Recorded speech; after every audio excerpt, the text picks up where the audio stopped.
Israel और Hamas के बीच युद्ध विराम की कोशिशें तेज हो गई हैं।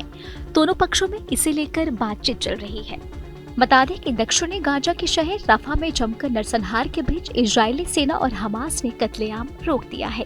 इजराइल के पीएम बेंजामिन नेतन्याहू के आदेश पर आईडीएफ और दूसरी तरफ हमास ने रविवार को लगातार जंग की अपनी जिद छोड़ दी है। आईडीएफ की तरफ से घोषणा की गई है कि अधिक से अधिक मानवीय सहायता पहुंचाने के लिए एक दिन शहर में हमला नहीं होगा।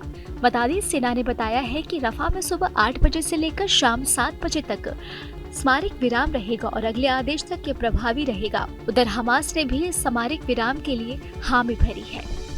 इजराइल और हमास के बीच महीनों से चल रही कत्लेआम का आलम यह है कि मरने वाले अधिकतर संख्या निर्दोष फिलिस्तीनियों की है। अब तक इस युद्ध में करीब 40,000 लोग काल की ग्रास में समा चुके हैं। इजराइल रफा के बीच पिछले कुछ दिनों से उन राहत शिविरों को निशाना बना रहा है जहां गाजा से अपनी जान बचाकर लोगों ने शरण ली है। हालांकि इजराइल का यह भी दावा है कि उसका निशाना हमास के आतंकी है, जो राहत शिविरों में आम फिलिस्तीनियों के वेश में शरण लिए हुए हैं। रफा से पहले गाजा से भी मौत का जमकर तांडव हो चुका है और अब बारी रफा की है। इजरायली सेना का कहना है कि गाजा के बाद अब रफा की इकलौती जगह बची है जो हमास का आखिरी गढ़ है। इजराइल ने पिछले कुछ दिनों में 2 राहत शिविरों पर हमला किया था, जिससे बड़ी संख्या में महिलाएं और बच्चे मारे गए। हालांकि सेना की तरफ से कहा गया है कि हमले में हमास के कमांडर भी ढेर हुए हैं।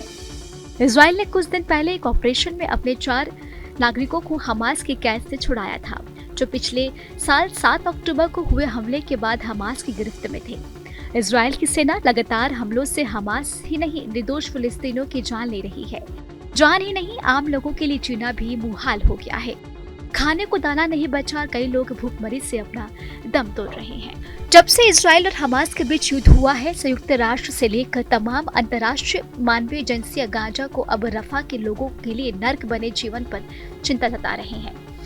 अमेरिका से लेकर तमाम देश संघर्ष विराम की मांग उठा रहे हैं। अब हालांकि रविवार को इजरायली सेना और हमास की तरफ से एक दिन की सामरिक विराम की घोषणा हुई है। वहीं सेना ने बताया है कि एक दिन का यह संघर्ष विराम आम लोगों को अधिक से अधिक सहायता पहुंचाने के लिए किया गया है।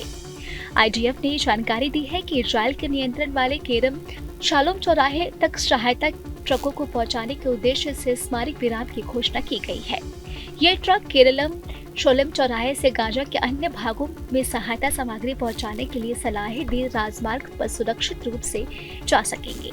करेलम शालोम मार्ग में यह मार्ग है जहां इजरायली सेना को सहायता सामग्री पहुंचाई जाती है।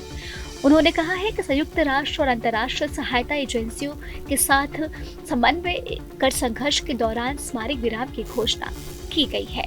आपको हमारा वीडियो कैसा लगा, हमें कमेंट बॉक्स में आप जरूर बताएं। देश दुनिया की तमाम और यूपी उत्तराखंड की हर छोटी बड़ी खबरों के लिए न्यूज़ स्टेट चैनल को सब्सक्राइब करना बिल्कुल भी ना भूलें।